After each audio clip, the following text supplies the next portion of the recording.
Did you record the video in wrong orientation or you want to create a unique visual effect? In this tutorial, I'll show you how to rotate a clip in a CapCut Mobile quickly. Let's get started. Step number 1 is to open CapCut app in your mobile device. Tap New Project and select the video you want to edit from your gallery. Once you've chosen your clip, tap Add to import it in the editing timeline.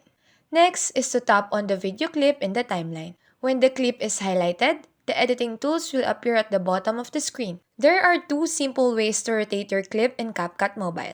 First is to place your two fingers on the preview screen and twist them clockwise or counterclockwise to rotate the video freely.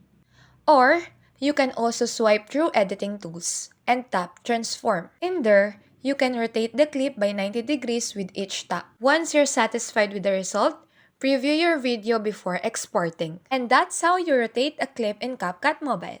Turn simple edits into amazing videos. Don't forget to like, share, and subscribe. God bless.